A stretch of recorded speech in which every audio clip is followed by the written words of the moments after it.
मध्य प्रदेश की सियासत में इन दिनों पूर्व गृह मंत्री नरोत्तम मिश्रा चर्चा का विषय बने हुए हैं।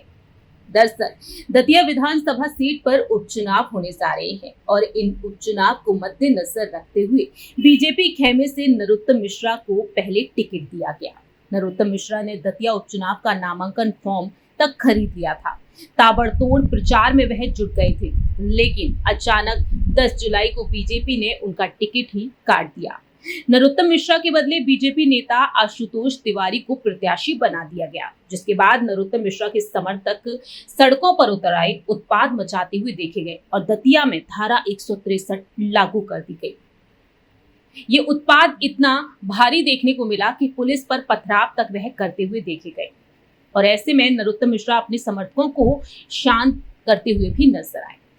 लेकिन इस बीच देखा जा रहा है, सवाल जो बन रहे हैं वो ये है कि नरोत्तम मिश्रा को आखिरकार आने वाले समय में कोई जिम्मेदारी मिलेगी या नहीं। नरोत्तम मिश्रा एक वरिष्ठ नेता के तौर पर जाने जाते हैं। नरोत्तम मिश्रा कुल 6 बार विधायक रहे हैं डबरा और दतिया विधानसभा सीट से। तब सरकार में उनकी नंबर 2 की पोजीशन मानी जाती थी, जब शिवराज सिंह चौहान की सरकार थी और वह गृह मंत्री के पद पर थे।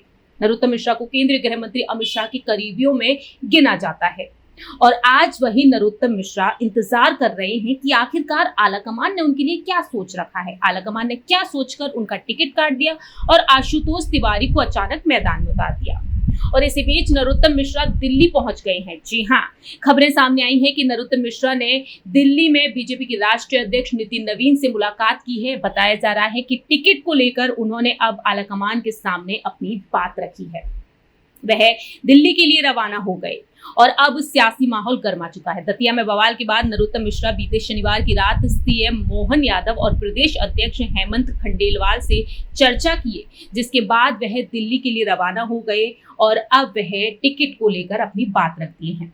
अब सवाल ये बन जाते हैं कि आखिरकार आलाकमान ने क्या उनके लिए कोई सोच विचार कर रखा है।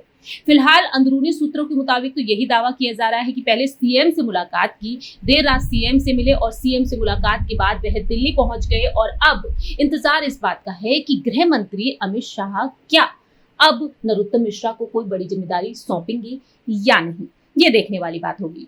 बीती पिछली रिपोर्ट में हमने आपको जानकारी दी ही थी कि नरोत्तम मिश्रा को लेकर जो खबरें सामने आ रही हैं वो ये है कि उनके पास कई सारे विकल्प हैं और उन विकल्प में वह एक विकल्प ये भी है कि कहीं ना कहीं संगठन में एक बड़ी जिम्मेदारी उन्हें सौंपी जा सकती है, क्योंकि अब तक वह कई पद संभालते हुए नजर आए। देखते हैं कि आखिरकार आने वाले दिनों में नरोत्तम मिश्रा के लिए क्या कुछ अहम जिम्मेदारियां होती हैं क्या नहीं।